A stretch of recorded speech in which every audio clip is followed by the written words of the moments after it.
Et si Madara refaisait surface dans l'univers des Boruto? Pensez-vous qu'il serait au top comme à l'époque? Est-ce que le grand Madara serait de nouveau capable de terroriser tout le monde shinobi comme il a pu le faire par le passé? Je pense ne pas être le seul à m'être déjà posé cette question. On parle quand même là de l'antagoniste qui a massacré toute une armée de ninjas en leur faisant presque danser la Zumba. C'est lui-là qui a humilié tous les Kage du moment à la 4e grande guerre. L'homme qui a éclaté les bijoux réunis. La légende qui a presque réussi son plan d'instaurer la paix en mettant tout le monde dans une illusion grâce à l'arcane lunaire. Oui, Madara voulait la paix, une paix qui était à l'image de la couleur profonde de son chakra, mais c'était quand même la paix, le but principal de tout ce massacre. Comme toujours, il y a nos amis youtubeurs américains qui se sont amusés à faire des comparaisons, faire des traits, mettre des chiffres qui sortent de nulle part. On va éviter de faire ça ici. Pour visualiser quelle place pourrait occuper le grand Madara dans l'univers de Boruto, nous devons impérativement faire une rétrospection de la légende qu'est cet homme, déterminer l'extrémum de sa puissance, le niveau le plus haut qu'il a eu de son vivant durant les guerres. Il faut noter qu'il a toujours été le grand méchant à chaque fois. Prendre tout ça et en faire une comparaison avec l'univers de Boruto, Boruto Double Vortex, plus récemment. Dès le début, il nous faut mettre de côté Naruto mode Baryon et Ishiki, bien évidemment. Il y a ce qu'on appelle la cour des grands et ensuite 3 étages. Au-dessus, il y a ces 2 niveaux de puissance. Si tu es nouveau par ici, l'abonnement, la cloche, etc., tu sais ce qui te reste à faire. Légende Naruto égale-t-elle légende Boruto? Niveau puissance, on répondrait automatiquement non. On parle des époques, il est donc tout à fait normal que l'équivalence ne s'applique pas. Évidemment, les Hokage restent des Hokage, mais là on fait référence à la valeur des personnages. Si on prend par exemple Madara lui-même, on peut constater qu'il a été plus impactant au summum de sa puissance à la 4e grande guerre, qui n'est pas du tout son époque. Si on fait un saut dans Boruto, parmi ceux qui ont brillé à la 4e grande guerre, Naruto et Sasuke sont quasiment les seuls qui sont généralement presque à la hauteur quand les vrais dangers se présentent. On a d'ailleurs constaté qu'ils étaient devenus beaucoup plus forts qu'avant. Chronologiquement parlant, Madara, avant la 4e grande guerre, la question est vite tranchée. Si on dit de lui une légende après sa défaite contre Hashirama, c'est parce qu'il s'agit d'un des bâtisseurs du village caché de Konoha. Attention, il n'a juste pas été une figure majeure, il était aussi le plus fort. Derrière Hashirama, faut pas exagérer non plus. Pour la petite anecdote, Madara était censé devenir le premier Hokage, proposé par Hashirama lui-même. Malheureusement ou heureusement, cela n'a pas eu lieu. D'ailleurs, dites-moi en commentaire ce qui serait devenu Konoha s'il n'y avait pas eu des réticences à l'idée que Madara soit le chef du village. Balancez vos théories. On a donc là un personnage qui a marqué son temps dans tous les sens. Il était fort, surpuissant et n'a toujours pas été mauvais comme beaucoup pourraient le penser. Cependant, la noirceur est devenue une partie de lui. Kurama avouera d'ailleurs que son chakra était empli de noirceur bien supérieure au sien. Imaginez un peu le délire. Heureusement, Hashirama faisait partie de cette époque. Il est celui-là qui le stoppait à tous les coups. Ils se sont battus maintes fois et à chaque fois, Hashirama sortait vainqueur. C'est pour cette raison que Madara a toujours admiré le premier Hokage. Il le détestait aussi. Imaginez que vous avez tout pour devenir le plus fort, un potentiel énorme, vous réussissez à être le premier Uchiwa à éveiller vos pupilles.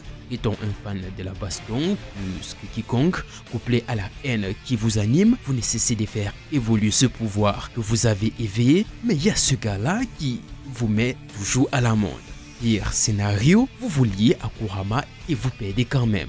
Ce Madara-là n'est pas celui qu'on prendrait pour imposer une quelconque vision dans l'univers des Boruto. Surtout avec ce Naruto et Sasuke dans les parages. Sans compter les Otsutsuki, s'il faillit les passer dessus. Prenez ça avec des pincettes. Madara First Life est très puissant aussi. Je n'ai pas dit le contraire, il est même très puissant. Mais nous avons eu l'ultime Madara des années après sa défaite contre Hashirama. Rester dans l'ombre pendant des années, ressurgir de nulle part quand tout bascule et être le grand méchant à la 4e grande guerre, ça ce n'est pas donné. Oui, il s'est fait pépon par Zetsu Noir, on ne va quand même pas nier le fait qu'il est celui qui aura tout planifié et c'est tout ça qui a rendu possible la venue des Kaguya. On a donc affaire à celui qui s'est opposé au deuxième plus puissant Hokage et s'est également opposé et l'a même civilisé, lui et sa hiérarchie, à Naruto qui deviendra sur son règne d'Hokage le plus puissant de tous les temps. Le mode Baryon, je ne pense pas qu'il y ait un niveau supérieur à ça. Mais on pourra nous sortir des trucs vraiment dingues à la suite de Boruto, vu comment Kawaki et Boruto évoluent. Mais bon, revenons à nos moutons.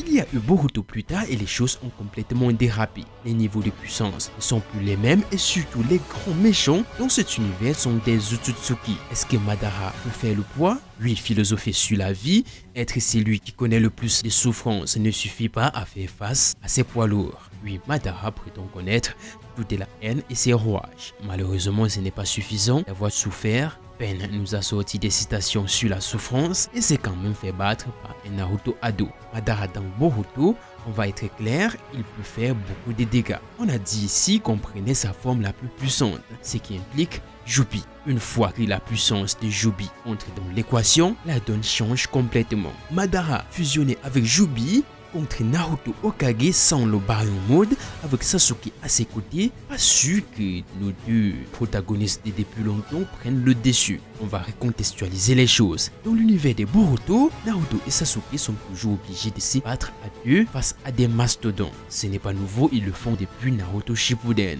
Ce qui est intéressant, c'est l'effet que ça donne. Quand les deux se battent ensemble de cette façon-là, ils sont beaucoup plus puissants. Ils se complètent à la perfection.